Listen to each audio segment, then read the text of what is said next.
PM Shri പദ്ധതിയിൽ സർക്കാരിനോടുള്ള വിയോജിപ്പ് നിലനിൽക്കെ CPIയുടെ മന്ത്രിമാർ നാളത്തെ മന്ത്രിസഭാ യോഗത്തിൽ പങ്കെടുക്കില്ലെന്ന് സൂചന. ഭിന്നത തീർക്കാൻ മുഖ്യമന്ത്രി പിണറായി വിജയനും CPI സംസ്ഥാന സെക്രട്ടറി ബിനോയ് വിശ്വവും ആലപ്പുഴയിൽ നടത്തിയ ചർച്ച ഫലപ്രദമാകാത്ത പശ്ചാത്തലത്തിലാണ് തീരുമാനം.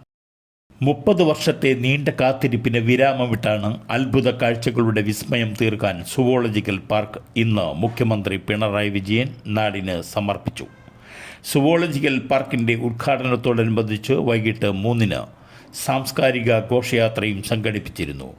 2 മേഖലകളിൽ നിന്നാണ് ഘോഷയാത്ര ആരംഭിച്ചത്. മന്ത്രി AK ശശീന്ദ്രൻ ചടങ്ങിൽ അധ്യക്ഷത വഹിച്ചു. പാർക്കിലെ ബയോഡൈവേഴ്സിറ്റി റിപ്പോർട്ട് പ്രകാശനം മന്ത്രി KN ബാലഗോപാൽ നിർവഹിച്ചു.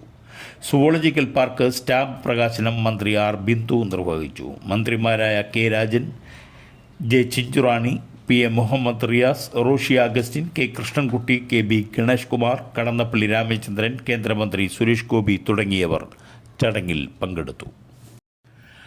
മകന്റെ മരണത്തിൽ മനോവിഷമത്തിലായിരുന്ന വീട്ടമ്മയെ കിണറ്റിൽ മരിച്ച നിലയിൽ കണ്ടെത്തി.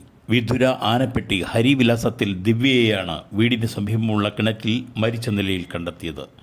ഇന്ന് പുലർച്ചെ 2:30-യോടെ കിണറ്റിൽ എന്തോ വീഴുന്ന ശബ്ദം കേട്ട് വീട്ടുകാർ ഓടിയെത്തിയെങ്കിലും ആരെയും കാണാനായില്ല.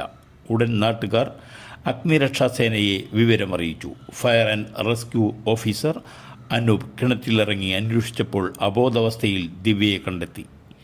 ഉടൻ കരയിലെത്തിച്ച് വിതുര സർക്കാർ ആശുപത്രിയിൽ എത്തിച്ചെങ്കിലും ജീവൻ രക്ഷിക്കാനായില്ല.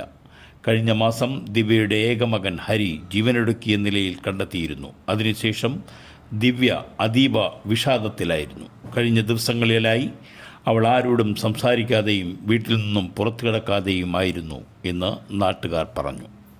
സംസ്ഥാനത്ത് സ്വർണ്ണവില 90,000 ഈ മാസം 10-നാണ് ഇതിനു മുൻപ് സ്വർണ്ണവില പവന് 90,000 താഴെ രേഖപ്പെടുത്തിയത്. ഇന്ന് പവൻ ഒറ്റയടിക്ക് 600 രൂപ കുറഞ്ഞതോടെ സ്വർണ്ണവില 90,000-ൽ എത്തി. 89,800 രൂപയാണ് ഒരു പവൻ സ്വർണത്തിൻ്റെ വില. ഗ്രാമിന് ആനുപാതികമായി 75 രൂപയാണ് കുറഞ്ഞത്. 11,225 രൂപയാണ് ഒരു ഗ്രാം സ്വർണത്തിൻ്റെ വില.